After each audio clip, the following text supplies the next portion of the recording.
नाश्त्यासाठी रोज तेच तेच खाऊन कंटाळा आला असेल का? असा आगळा वेगळा भन्नाट ज्वारीचे पिठाचे थालीपीठ मी इथे बनवलेले आहेत.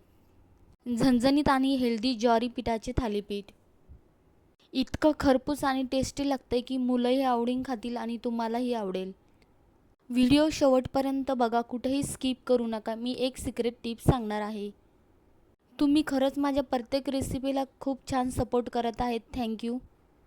चला तर मग सुरू करूया.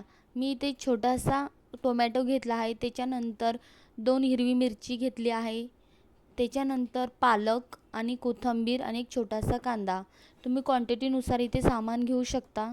मी इथे 3 ते 4 थालीपीठासाठी एवढे क्वांटिटी घेतली आहे. मी आधी 1 वाटी ज्वारीचं पीठ आणि 1 चम्मच बेसन घेतला आहे. त्याच्यानंतर चवीनुसार मीठ घ्यायचं.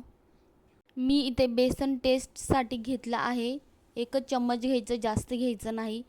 त्याच्यानंतर 1 चम्मच ओवा, 2 चम्मच तीळ घ्यायचे आहे.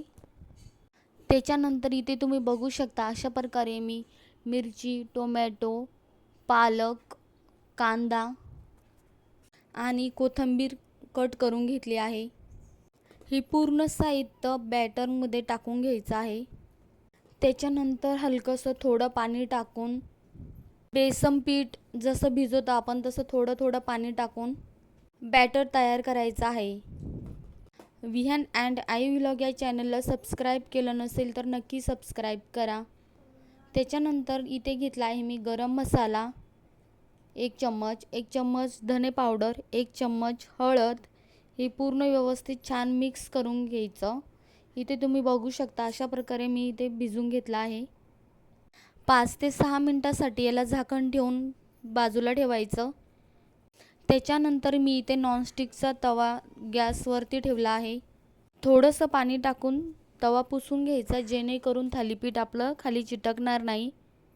त्याच्यानंतर तव्यावर थोडंसं बॅटर टाकून हाताच्या साहाय्याने गोल आकार देऊन पसरून घ्यायचा आहे. त्याच्यानंतर याच्यावरती थोडंसं तेल टाकून दुसरी साईड भाजून घ्यायची आहे. तुम्ही इथे बघू शकता एक साईड किती छान भाजली आहे. वाव, एकच नंबर इथे आपलं थालीपीठ तयार आहे.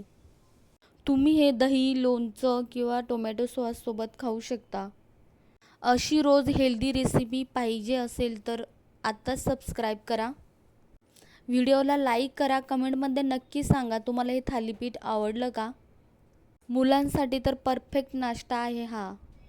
नेक्स्ट रेसिपी तुम्हाला कोणती बघायला आवडेल नक्की कमेंटमध्ये सांगा. चला तर मग भेटूया नेक्स्ट व्हिडिओमध्ये.